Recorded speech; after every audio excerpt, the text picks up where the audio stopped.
Amrapali, JP, Supertech, HDIL, 3C, ये वो कंपनियां हैं जो आम घर खरीदारों को खून के आंसू रुला रही हैं। लोगों ने अपने जीवन भर की कमाई एक घर खरीदने में लगा दी और बदले में उन्हें मिला धोखा। एक आंकड़े के मुताबिक करीब 4.5 करोड़ केस अलग अलग अदालतों में पेंडिंग हैं। बड़ी संख्या में इनमें प्रॉपर्टी से जुड़े केस भी हैं। हालांकि रियल एस्टेट में कब कौन सी वजह प्रोजेक्ट को अटका दे, ये कहना बड़ा मुश्किल है।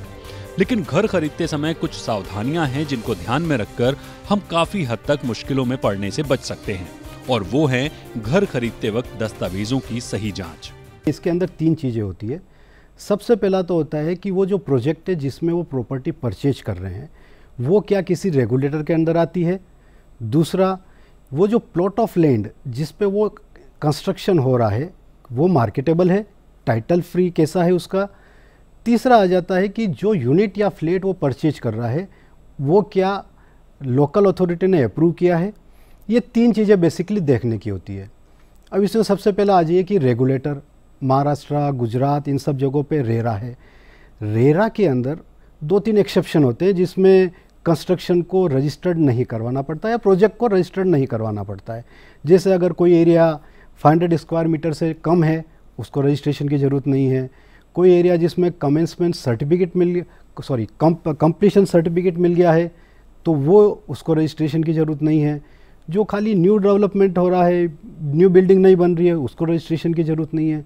तो ये देखते हुए अगर वो प्रोजेक्ट इन कंडीशन को अप्लाई नहीं करता है तो उस प्रोजेक्ट को रेरा में रजिस्टर्ड होना चाहिए। रजिस्टर्ड होने के लिए बहुत सी लीगल फॉर्मेलिटी है, वो बिल्डर डेवलपर कंप्लाई करते हैं। उसके कंप्लायंस के बाद में उनको एक रजिस्ट्रेशन नंबर मिल जाता है। जब ये रजिस्ट्रेशन नंबर मिल जाता है तो कंज्यूमर के लिए बहुत क्लियर है कि डेवलपर ने अपनी जो भी लीगल फॉर्मेलिटी इस प्रोजेक्ट के लिए है वो रेरा के अंदर कंप्लीट कर दी है। उसके हर एडवर्टाइजमेंट या किसी भी जगह पे वो रजिस्ट्रेशन नंबर दिखेगा।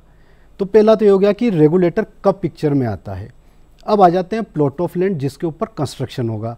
तो उसके अंदर सबसे पहले ये देखा जाता है कि टाइटल सर्टिफिकेट क्या है।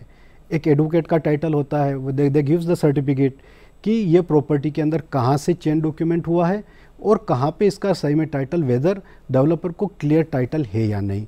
उसके बाद में अगर ये रीडेवलपमेंट के अंदर है तो इस चीज़ के लिए आप डेवलपमेंट एग्रीमेंट देख सकते हैं। बेसिक ये प्लॉट ऑफ लैंड के लिए हो गया। उसके बाद में तीसरा आता है जो यूनिट या फ्लैट या शॉप जो आप परचेज कर रहे हैं उसके लिए क्या है। उसके लिए आप अप्रूव्ड प्लान को देख सकते हैं, फ्लोर प्लान को देख सकते हैं, इस चीज़ को लोकल अथॉरिटी ने अप्रूव किया है या नहीं किया है। तो बेसिकली एक कंज्यूमर को सबसे पहले एक कोई नई चीज़ खरीदने जा रहे हैं इमूवेबल प्रॉपर्टी में, इन दैट सिनेरियो उनको ये 3 चीज़ें एटलीस्ट शुरू में ध्यान रखनी चाहिए। उसके बाद में फिर जब ये डॉक्यूमेंट डेवलपर से रेरा की वेबसाइट से सबसे मिलते हैं तो वो अपने लीगल एडवाइजर से साथ में रह के उसको एनालिसिस करके आगे प्रोसीड कर सकते हैं। तो घर खरीदते समय इन जरूरी दस्तावेजों की अनदेखी बिल्कुल ना करें। संभव हो तो किसी लीगल एक्सपर्ट के जरिए प्रॉपर्टी की जांच करने के बाद ही फैसला लें।